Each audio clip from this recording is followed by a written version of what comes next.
नमस्कार जय जगन्नाथ शुभ सकाळ आज हूँ मार्च 10 तारिख मंगलवार आज दिन अनेक गुरुत्वपूर्ण खबर आसी तेणु वीडियो को शेष पर्यंत देखा मोर आपण को अनुरोध तेज आसतु आज दिन 20 बड़ खबर उपर नजर पकाइबा वीडियो भल लगिले आपनक भल पाइबा स्वरूप गोटे गोटे लाइक निश्चित करदेवे।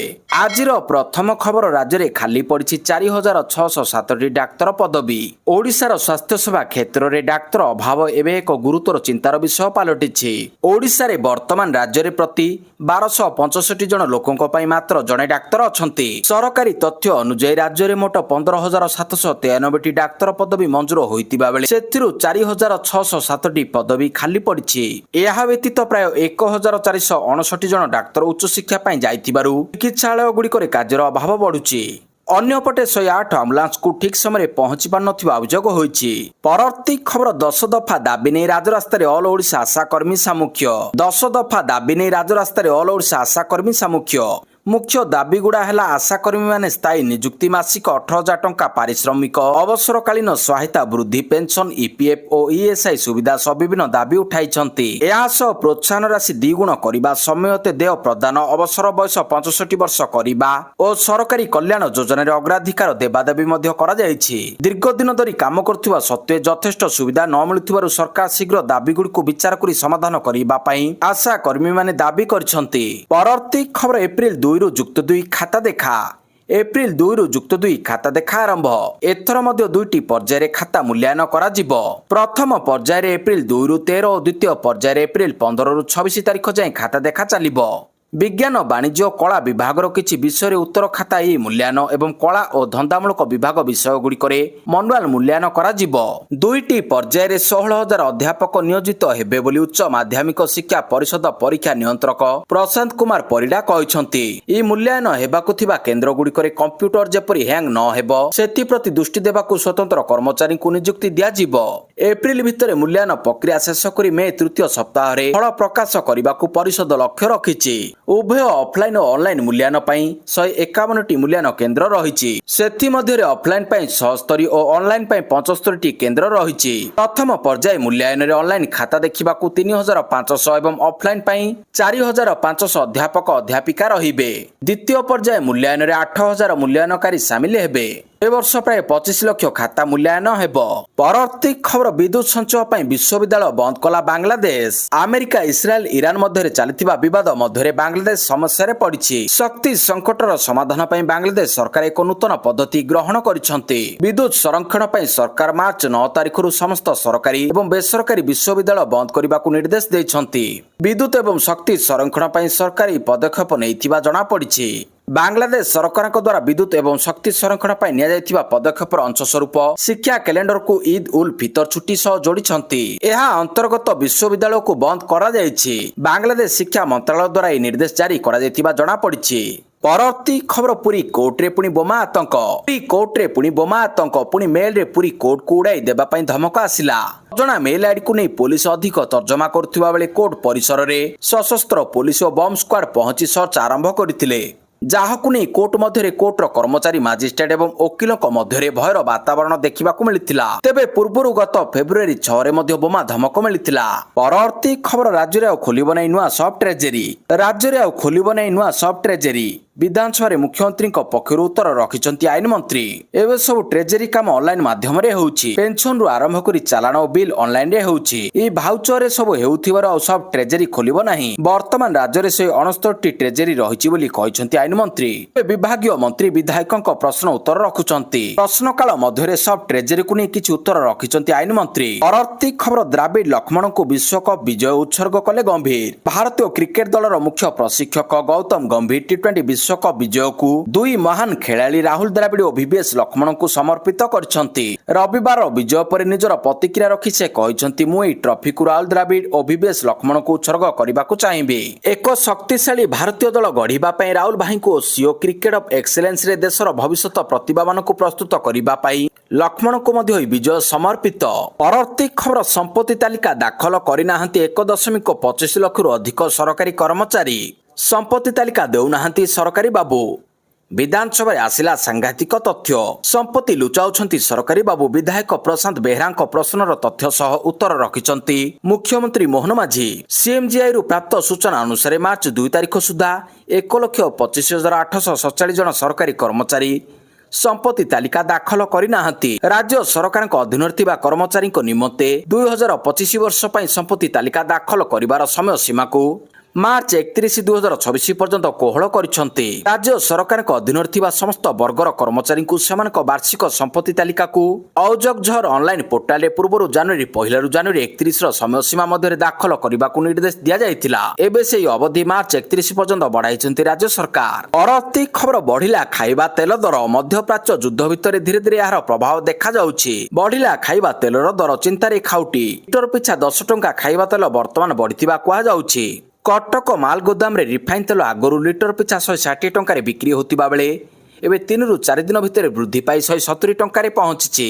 ଅର୍ଥାତ୍ ଏଥିରେ 10 ଟଙ୍କା ବୃଦ୍ଧି ପାଇଛି। ସେହିପରି ପାମୋଲିନ୍ ଅଏଲ ମଧ୍ୟ ଲିଟର ପିଛା 5 ଟଙ୍କା ବୃଦ୍ଧି ପାଇଛି। ଆଗରୁ 140 ଟଙ୍କା ଲିଟର ପିଛା ଦର ଥିବାବେଳେ ଏବେ 145 ଟଙ୍କାକୁ ବୃଦ୍ଧି ପାଇଛି। ମଧ୍ୟପ୍ରାଚ୍ୟରେ ଯୁଦ୍ଧ ପରିସ୍ଥିତି ପାଇଁ ଅଶୋଧିତ ଖାଇବା ତେଲର ଜାହାଜଗୁଡ଼ିକ ସମୟରେ ପହଞ୍ଚି ପାରୁନଥିବାରୁ ଏଭଳି ସମସ୍ୟା ସୃଷ୍ଟି ହେଉଥିବା କୁହାଯାଉଛି। ରୁଷ ୟୁକ୍ରେନ ଦେଶରୁ ରିଫାଇନ୍ ଏବଂ ମାଲେସିଆ ଆଦି ଦେଶରୁ ଅଶୋଧିତ ପାମୋଲିନ୍ ଅଏଲ ଆମଦାନୀ କରାଯାଇଥାଏ। ଏବେ ଯୁଦ୍ଧ ଆଳରେ ଖାଇବା ତେଲର କଳାବଜାରୀ ହେବାର ଆଶଙ୍କା ମଧ୍ୟ ଦେଖାଦେଇଛି। ପରବର୍ତ୍ତୀ ଖବର ଲୋକସଭା ଭବନରେ ଖାଲି ପଡ଼ିଛି ବଡ଼ ବାବୁଙ୍କ ପଦବୀ। ଓଡ଼ିଶା ଲୋକସଭା ଭବନରେ ଖାଲି ପଡ଼ିଛି ବଡ଼ ବାବୁଙ୍କ ପଦବୀ। 105 ଜଣ ଅନୁଶାସନ ସଚିବଙ୍କ ପଦବୀ ଖାଲି ଥିବା ବେଳେ ଏକ ଅତିରିକ୍ତ ଶାସନ ସଚିବ ଖାଲି ପଡ଼ିଛି। ସେହିଭଳି 2ଟି ଯୁଗ୍ମ ଶାସନ ସଚିବ, 2ଟି ଉପ ଶାସନ ସଚିବ, 4 ଜଣ ଡେସ୍କ ଅଫିସର, 365 ଜଣ ଉପବିଭାଗ ଅଧିକାରୀ, 348 ଜଣ ସହକାରୀ ଉପବିଭାଗ ଅଧିକାରୀ ପଦବୀ ଖାଲି ପଡ଼ିଛି। ବିଧାନସଭାରେ ବିଧାୟକ ସୌଭିକ ବିଶ୍ୱାଳଙ୍କ ପ୍ରଶ୍ନରେ ଲିଖିତ ଉତ୍ତର ରଖିଛନ୍ତି ମୁଖ୍ୟମନ୍ତ୍ରୀ ମୋହନ ଚରଣ ମାଝୀ। ପରବର୍ତ୍ତୀ ଖବର 108 ପହଞ୍ଚିବା ସମୟ କମିବ କହିଲେ ସ୍ୱାସ୍ଥ୍ୟମନ୍ତ୍ରୀ। 108 ଆମ୍ବୁଲାନ୍ସ ଠିକ୍ ସମୟରେ ପହଞ୍ଚି ପାରୁନଥିବା ଅଭିଯୋଗ ହୋଇଛି। ଭଣ୍ଡାରୀ ପୋଖରୀ ବିଧାୟକ ସଞ୍ଜୀବ ମଲ୍ଲିକଙ୍କ ପ୍ରଶ୍ନରେ ସ୍ୱାସ୍ଥ୍ୟମନ୍ତ୍ରୀଙ୍କ ଉତ୍ତର। ଗତ 18 ମାସରେ 428ଟି ନୂଆ ଆମ୍ବୁଲାନ୍ସ ଦେଇଛନ୍ତି ରାଜ୍ୟ ସରକାର। ମାତ୍ର 30 ମିନିଟରେ 108 ଆମ୍ବୁଲାନ୍ସ ପହଞ୍ଚିବାର ନିୟମ ରହିଛି। ସମୟ ଆହୁରି କମାଇବାକୁ ଚେଷ୍ଟା ହେଉଛି ବୋଲି କହିଛନ୍ତି ସ୍ୱାସ୍ଥ୍ୟମନ୍ତ୍ରୀ। ଜିପିଆର୍ଏସ୍ ଟ୍ରାକିଂ ହେଉଛି ଅବହେଳା ଅଭିଯୋଗରେ ତଦନ୍ତ ହେବ। ପରବର୍ତ୍ତୀ ଖବର କରୁର ଦଳାଚକଟା ଅଭିନେତା ତଥା ଟିଭିକେ ମୁଖ୍ୟ ବିଜୟଙ୍କୁ ସିବିଆଇ ସମନ। କେନ୍ଦ୍ରୀୟ ତଦନ୍ତ ବ୍ୟୁରୋ ସିବିଆଇ ଗତ ବର୍ଷ ଘଟିଥିବା କରୁର ଦଳାଚକଟା ମାମଲାରେ ଅଭିନେତାରୁ ରାଜନେତା ହୋଇଥିବା ଏବଂ ତାମିଲଗା ଭେଟ୍ରି କାଝାଗମ ଟିଭିକେ ମୁଖ୍ୟ ଜୋସେଫ ବିଜୟ ଚନ୍ଦ୍ରଶେଖରଙ୍କୁ ମଙ୍ଗଳବାର ଆଉଥରେ ପଚରାଉଚରା ପାଇଁ ସମନ ଜାରି କରିଛି। ତଦନ୍ତ ଅନ୍ତର୍ଗତ ଅଭିନେତା ପୂର୍ବରୁ ଜାନୁଆରୀ 12 ଏବଂ ଜାନୁଆରୀ 19 ତାରିଖରେ ଦେଶର ସର୍ବୋଚ୍ଚ ତଦନ୍ତ ସଂସ୍ଥାର ମୁଖ୍ୟାଳୟରେ ହାଜର ହୋଇଥିଲେ। ଅଧିକାରୀମାନେ ସୂଚିତ କରିଛନ୍ତି ଯେ ତଦନ୍ତକାରୀମାନେ ବିଜୟଙ୍କଠାରୁ ଅଧିକ ସ୍ପଷ୍ଟୀକରଣ ଆବଶ୍ୟକ କରୁଥିବା ଅତିରିକ୍ତ ପ୍ରମାଣ ଓ ସାମଗ୍ରୀ ସଂଗ୍ରହ କରିଛନ୍ତି, ଯାହା ଫଳରେ ତାଙ୍କୁ ପୁଣି ଥରେ ହାଜର ହେବାକୁ ଏକ ନୂଆ ନୋଟିସ ଜାରି କରାଯାଇଛି। ପରବର୍ତ୍ତୀ ଖବର ରାଜ୍ୟସଭା ନିର୍ବାଚନ ପାଇଁ ପର୍ଯ୍ୟବେକ୍ଷକ ନିଯୁକ୍ତ କଲା ବିଜେପି। ରାଜ୍ୟସଭା ନିର୍ବାଚନ ପାଇଁ 3 ରାଜ୍ୟ ପାଇଁ ପର୍ଯ୍ୟବେକ୍ଷକ ନିଯୁକ୍ତ କରିଛି ବିଜେପି। ଓଡ଼ିଶା, ବିହାର ଓ ହରିୟାଣା ପାଇଁ ବିଜେପିର ପର୍ଯ୍ୟବେକ୍ଷକ ନିଯୁକ୍ତ କରାଯାଇଛି। ମହାରାଷ୍ଟ୍ର ସରକାରର ମନ୍ତ୍ରୀ ଚନ୍ଦ୍ରଶେଖର ବାବନକୁଳ ଓଡ଼ିଶା ପର୍ଯ୍ୟବେକ୍ଷକ ଦାୟିତ୍ୱ ମିଳିଛି। ଗୁଜରାଟ ଉପମୁଖ୍ୟମନ୍ତ୍ରୀ ହର୍ଷ ସାଂଘଭିଙ୍କୁ ହରିୟାଣା ପର୍ଯ୍ୟବେକ୍ଷକ ଦାୟିତ୍ୱ ମିଳିଛି। ଛତିଶଗଡ଼ର ଉପମୁଖ୍ୟମନ୍ତ୍ରୀ ବିଜୟ ଶର୍ମା ଓ କେନ୍ଦ୍ରମନ୍ତ୍ରୀ ହର୍ଷ ମାଲହୋତ୍ରାଙ୍କୁ ବିହାର ଦାୟିତ୍ୱ ମିଳିଛି। ମାର୍ଚ୍ଚ 16ରେ ରାଜ୍ୟସଭା ନିର୍ବାଚନ। ପରବର୍ତ୍ତୀ ଖବର 86 ଜେଲରେ ଅଛନ୍ତି 18,176 କଏଦୀ। ରାଜ୍ୟରେ 86 ଜେଲରେ ଅଛନ୍ତି 18,176 କଏଦୀ। ସେଥିରୁ 14,040 ବିଚାରାଧୀନ, 4,136 ଦଣ୍ଡ ପାଇଛନ୍ତି। ଏନେଇ ଗୃହରେ ମୁଖ୍ୟମନ୍ତ୍ରୀ ମୋହନ ମାଝୀ ଲିଖିତ ଉତ୍ତର ରଖିଛନ୍ତି।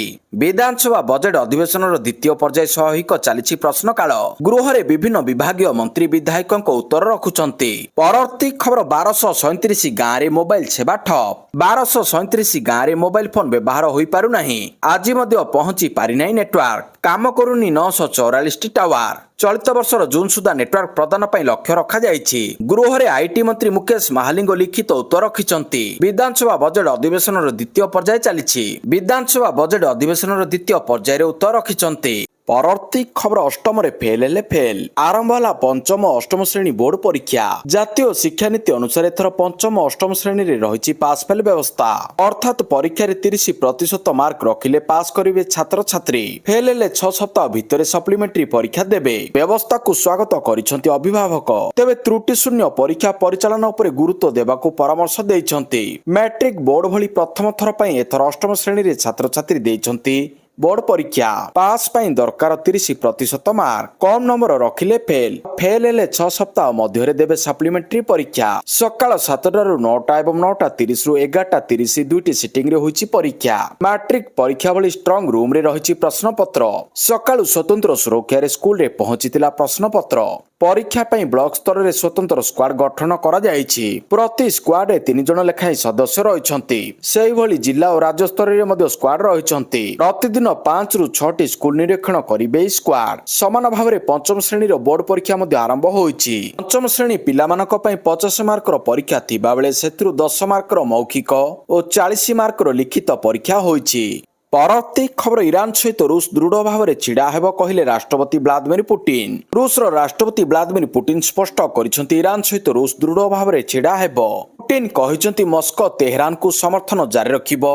एवं एई कष्टकर समय ईरान सहित एकता बजाय रखिबो तेहरान प्रति तांकर अटल समर्थन एवं ईरानी बंधु मानक सहित एकजुटता पुनर्स्थापन करने को चाहती तांकर ई बयान एपरि एक समय आसीछि जेतेबेले ई अंचल रे अमेरिका ईरान उत्तेजना एवं सामरिक मुकाबिला को नहीं अंतर्जातीय चिंता वृद्धि पाउछि पुतिन ईरान रो नूतन नेता मोज्तबा खेमनेई को दायित्व ग्रहण करबा पई अभिनंदन जणाइछन्ति परवर्ती खबर एसिडी वर्षा आतंक इस्राएल मध्यप्राच्य रे एहार सामरिक अभियान को जोरदार करिछि इस्राएल तेहरान इस्फान और दक्षिण ईरान उपरे एहार आक्रमण को व्यापक करथिबा घोषणा करिछि आईडीएफ एने एक विवृत्ति जारी करिछि तैल भंडार गुड़ी को टार्गेट कर इस्राएल लगातार आक्रमण जारी रखिथिबारु ईरान रे एबे विनाशकारी स्थिति उपजुछि तैल भंडारे जेउ भली निया जळुछि सेतिरे राति मध्ये दिन होई जाउछि इस्राएल ईरान रे 30 रु अधिक तैल भंडार उपरे टार्गेट आक्रमण करथिबा जणा पड़िछि एई आक्रमण जनित नियारु 4 जनक मृत्यु होईछि तेबे इस्राएल रो एई कार्य रे अमेरिका असंतुष्ट थिबा जणा पड़िछि परवर्ती खबर खेलो इंडिया अस्मिता महिला पेंचाक सिलाट ओडिशा ओभरऑल विजेता झारसुगुड़ार मंगला बाजार स्थित ऑडिटोरियम सह क्रीड़ा प्रांगण में आयोजित खेलो इंडिया अस्मिता पेनाक सिलाट लीग रे ओडिशा महिला दल उल्लेखनीय प्रदर्शन करी 23 स्वर्ण 27 रौप्य एवं 30 कांस्य सह मोट 80 पदक जीतिछि ता सहित ओभरऑल विजेता हेबार गौरव अर्जन करिछि नागालैंड उपविजेता होइथिले मध्य आसाम तृतीय स्थान अधिकार करिछि परवर्ती खबर राज्य रे आहुरी 2 रु 3 डिग्री बढ़िबो तापमात्रा आसंता 11 तारिख ठारू राज्य रे बढ़िबो ताती दिनर तापमात्रा 2 रु 3 डिग्री पर्यंत बढ़िबो टिटलागड़ तापमात्रा 40 डिग्री छुईबाकु थिबा बेले पश्चिम ओडिशार समस्त सहर रे दिनर तापमात्रा 37 डिग्री रु अधिक रहिबो 12 तारिख रे टिटलागड़ व्यतीत बलांगीर भवानीपाटना सुवर्णपुर संबलपुर झारसुगुड़ा सुंदरगढ़ अनुगुल बरगढ़ नुआपड़ा जिलार सर्वोच्च तापमात्रा 40 डिग्री पाखापाखि रहिबार संभावना रहिछि भुवनेश्वर कटक समेत उपकूल ओडिशार तापमात्रा मध्य 38 डिग्री छुई माने आंचलिक पाणीपाग विज्ञान केन्द्र पक्षरु पूर्वानुमान करा जायछि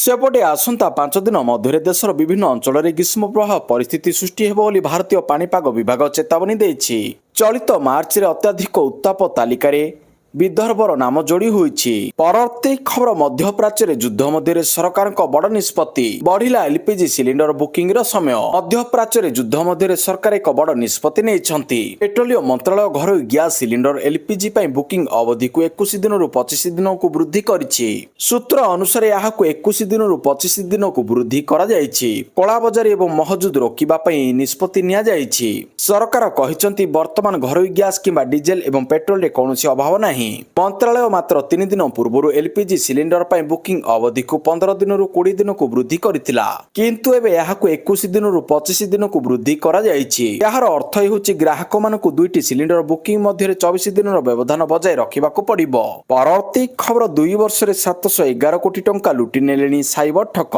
फेरिछि मात्र 7 कोटी टंका 2 वर्ष रे 711 कोटी टंका लुटि नेलेनी साइबर ठक किंतु फेरिछि मात्र 7 कोटी टंका विधानसभा रे लिखित उत्तर रखिले मुख्यमंत्री मोहन माझी ऑनलाइन रे लेनदेन करुथिले होई जांतु सावधान आखि पिछुला के कोटी कोटी टंका लुटि नेउछंती साइबर ठक विधानसभा आसिला आखि तराटी देबा भली तथ्य 2 वर्ष रे 711 कोटी टंका ऊर्ध्व टंका ठकी नेलेनी साइबर ठक विधानसभा तथ्य कहूची 2024 रे 27368 टी मामला रुजु होइतिबा बेले 279 कोटी 71 लाख 29 हजार 662 टंका ठकेई होइछि ସେଥିମଧ୍ୟରୁ ମାତ୍ର 2,47,87,268 ଟଙ୍କା ରିକଭରି ହୋଇଛି। ସେହିପରି 2025ରେ 49,426 ମାମଲା ରୁଜୁ ହୋଇଥିବା ବେଳେ 432,28,00,000 ଟଙ୍କା ଲୁଟି ନେଇଛନ୍ତି ସାଇବର ଠକ। ତାହା ଭିତରୁ ଫେରି ପାରିଛି ମାତ୍ର 5,31,45,886 ଟଙ୍କା। ପରବର୍ତ୍ତୀ ଖବର ଓଏସ୍ ଓ ଓଆରଏସ୍ ଅଧିକାରୀଙ୍କ ବିରୋଧରେ ଥିବା ଶୃଙ୍ଖଳାଗତ ତଦନ୍ତ ପ୍ରକ୍ରିୟା ଶୀଘ୍ର ସାରିବା ପାଇଁ ନିର୍ଦ୍ଦେଶ। ରାଜସ୍ୱ ଓ ବିପର୍ଯ୍ୟୟ ପରିଚାଳନା ବିଭାଗ ପକ୍ଷରୁ ଓଏସ୍ ଏବଂ ଓଆରଏସ୍ ଅଧିକାରୀମାନଙ୍କ ବିରୋଧରେ ଶୃଙ୍ଖଳାଗତ କାର୍ଯ୍ୟାନୁଷ୍ଠାନ ନିମନ୍ତେ ବକେୟା ଥିବା ତଦନ୍ତ ରିପୋର୍ଟ ଗୁଡ଼ିକ ଶୀଘ୍ର ଦାଖଲ କରିବା ପାଇଁ ନିର୍ଦ୍ଦେଶ ଜାରି କରାଯାଇଛି। ରାଜସ୍ୱ ଓ ବିପର୍ଯ୍ୟୟ ପରିଚାଳନା ବିଭାଗର ଅତିରିକ୍ତ ମୁଖ୍ୟ ଶାସନ ସଚିବ ଡକ୍ଟର ଅରବିନ୍ଦ ପାଢ଼ୀ ଏ ସଂକ୍ରାନ୍ତରେ ସମସ୍ତ ଅତିରିକ୍ତ ଜିଲ୍ଲା ମାଜିଷ୍ଟ୍ରେଟ୍ ପୁଲିସ ସମ୍ବଲପୁର, ସୁବର୍ଣ୍ଣପୁର, କନ୍ଧମାଳ ଜିଲ୍ଲା ପରିଷଦମାନଙ୍କର ମୁଖ୍ୟ ଉନ୍ନୟନ ତଥା କାର୍ଯ୍ୟନିର୍ବାହୀ ଅଧିକାରୀ ଆରଡିସି କଟକ ଏବଂ ଆରଡିସି ସମ୍ବଲପୁର ସଚିବଙ୍କୁ ଚିଠି ଲେଖିଛନ୍ତି। ପରବର୍ତ୍ତୀ ଖବର ମୁଜତବା ଖେମିନି ଇରାନର ସର୍ବୋଚ୍ଚ ନେତା। ସୟିଦ ମୁଜତାବ ହୁସେନି ଖେମିନି ଇରାନର ତୃତୀୟ ସର୍ବୋଚ୍ଚ ନେତା ହୋଇଛନ୍ତି। ଇରାନ ବିରୋଧରେ ଇସ୍ରାଏଲ ଓ ଆମେରିକା ଯୁଦ୍ଧ ଆରମ୍ଭ କରିବା ପରଠାରୁ ପଶ୍ଚିମ ଏସିଆରେ ଦୁଇ ପକ୍ଷ ମଧ୍ୟରେ ଭୀଷଣ ସଂଘର୍ଷ ଜାରି ରହିଥିବା ବେଳେ ଯୁଦ୍ଧର 9ମ ଦିନ ରବିବାର ଇରାନ ମୁଜତାବଙ୍କୁ ସର୍ବୋଚ୍ଚ ନେତା ଘୋଷଣା କରିଛି। ଯୁଦ୍ଧର ପ୍ରଥମ ଦିନରେ ଇରାନର ସର୍ବୋଚ୍ଚ ନେତା ଅୟତୋଲା ଅଲି ଖେମିନିଙ୍କ ମୃତ୍ୟୁ ହୋଇଥିଲା। ପିତାଙ୍କ ପରେ 56 ବର୍ଷୀୟ ମୁଜତାବ ଇରାନର ତୃତୀୟ ସର୍ବୋଚ୍ଚ ନେତା ହୋଇପାରିଛନ୍ତି।